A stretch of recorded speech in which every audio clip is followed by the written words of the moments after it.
салом дӯстон, пешакӣ мехоҳам як чизро ёдовар шавам ки мо чанд сол аст ки аз олами футбол гап мезанем ва чӣ гуна пешниҳод кардани хабар барои мо мавзӯи бегуна нест. Дар бораи трансферҳо бисёриҳо мехоҳанд ки баъди расмӣ шудан мо онро гӯем. Охир он вақт аз ҳар як утюг фаҳмидан мумкин аст. мухлисони ҳар як даста медонед дар Аврупо трансферҳоро аз аэропорт ҳамроҳӣ мекунанд. ё Фабрицио Романоро бинед, бузургиаш дар чи аст ки пеш аз ҳама хабарҳои трансфериро ба мухлисон мерасонад. Мо асосан аз гуфтаҳои ӯ хабар месозем. Агар маъқул набошад, марҳамат, дар YouTube пури канал метавонед аз онҳо чизи мехостагии худро бигиред. Умедворам ки моро дарк мекунед. Хуб, акнун дар бораи бозии дишаба финали Лигаи Аврупо ба ҷанги ду ҷанговари монанд буд ки бе шамшер ба набард омаданд. Онҳо ҳамдигарро бо сипар чунон заданд ки хастагии онҳоро аз ҳамдигар тасаввур кардан хеле душвор аст. Ин финал ангезаҳои зиёд дошт. Дастае ки дар финал ягон бор мағлуб нашудааст бар муқобили мураббие ки талхии бохтро дар финалҳо начашидааст.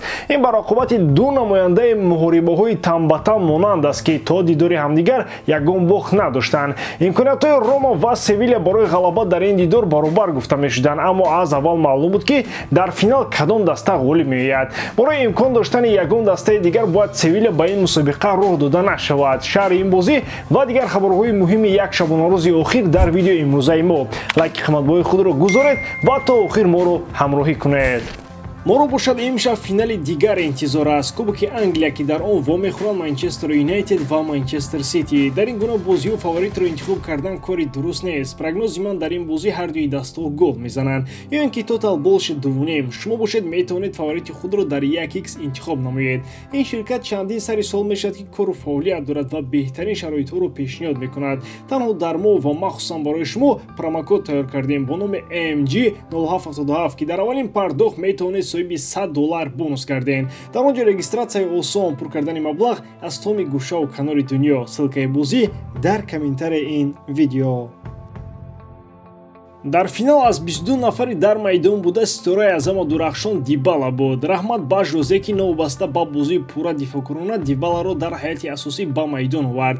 Бозингари аргентинӣ дар қисми якум изҳори миннатдории худро ба Жозе бо голаш гуфт. Бозӣ дар қисми дуввум куллан тағйир ёфт. Агар Рома дар нимаи якум дастаеро мемон ки имконияти гирифтани ҷоизаро дорад, пас дар қисми дуввум аз он ному нишоне намонд. Севилья дақиқа ба дақиқа ҳамлаҳоро хавфноктар созмон медод. Автоголи Манчини танҳо як маъно дошт. Рома хеле зуд ба дифои пурра нишаст ва маънои онро дошт ки барои ғалаба талош намекунад. Дар зарбаҳои 11 метра бахти Севилья баландӣ кард ва онҳо намедонам чандумин ҷоми ин мусобиқаро соҳиб гардиданд. Жозе аз кори довар дар ин рақобат сахт норозӣ буд ва дар нишасти матбуотӣ пас аз бозӣ чунин гуфт: мо гуфта будем ки майдонро бо ҷом тарк мекунем ё ҷонамонро медиҳем. Мо ҷонамонро додем. Аз ҷиҳати равонӣ ва физикӣ метавон гуфт ки вафот кардем. мағлубияти дастаро ғайриадолатона мешуморам. довари бозӣ бояд ба Эрик Ламера корти дуввуми зардро нишон медод. ӯ бошад корти дуввум нагирифт ва дар пеналтиҳои пас аз бозӣ гол зад. Маурино қабл аз ин дар 5 финали Евроҷомҳо ғолиб шуд. Ин аввалин мағлубияти мутахассиси португалӣ дар финалҳои мусобиқаҳои аврупоӣ мебошад. Маурино медали нуқраи зинаи думро ба тарафи мухлисон ҳаво доду онро яке аз кӯдакон гирифт. Ба ин кор танҳо Жозе қодир аст. аз аввал маълум буд ки дар ин финал мо футболро кам хоҳем дид, аммо финал ҳақ дорад ки чунин бошад ва бештари финалҳо чунин ҳам мешаванд. Як чизи аҷиб дар зарбаҳои пеналти буд. Барои чи Жозе Маурино пеналтиро ба онҳое дод ки хастатарин бозингарони майдон буданд. Манчини ки аллаке автогол зада буд ва Ибанес ки аз давидан қариб забонаш аз ҳалқаш берун буд. Барои бозингари Севилья Гонсало Монтиел ним соли гузашта беҳтарин дар ҳаёташ хоҳад монд. ӯ моҳи декабр пеналти ғалабаоварро дар финали ҷоми ҷаҳон зад ва дишаб бошад пеналти пирӯзовардаро дар рақобати финалии Лиги Аврупо ба сама расонд. Акнун финали асосиро интизор мешавем. Дар бозии Интер ва Сити чиро интизор ҳастед? Андешаҳои худро дар комментария нависед. Ин барои мо муҳим аст. Матио Ковачич тобистони соли ҷорӣ аз Челси меравад. Алке дастае пайдо шуд ки ҷиддӣ барои харидории нимҳиматгари хорватӣ омода аст. Ин дастаи Манчестер Сити мебошад. ғайр аз Ман-Сити боз Бавария ва Эмион дар талоши харидории ин бозингар ҳастанд, вале ба худи Ковачич бозӣ кардан дар Манчестер Сити писанд аст. ӯ мехоҳад бо Пеп Гвардиола кор кунад. Бозингари хорватӣ солҳои тӯлонӣ ки дар Реал ва Челси бозӣ мекард, танҳо дар бораи Сити фикр мекарду орзу менамуд. Не, мо чунон гуфтанӣ нестем, аммо дилхоҳ бозингар мехоҳад бо Гвардиола кор кунад. мекунад. Гузашта аз ин ҳатто бо нигоҳи сарсарона чунон ба назар мерасад ки Ковачич дар Манчестер Сити якбора мавқеи худро пайдо мекунад. Бозии ӯ дар Челси ҳам бад нест, аммо осебҳои пайопай футболбози мазкурро аз саф берун карданд. 15 футболбоз тобистони ҷорӣ бояд аз Челси раванд. Дастаи шаҳри Лондон барои фурӯхтани ин футболбозон тақрибан 350 миллион евро ба даст хоҳад овард. Аз ин миқдор барои Ковачич Челси танҳо 35-40 миллион талаб мекунад.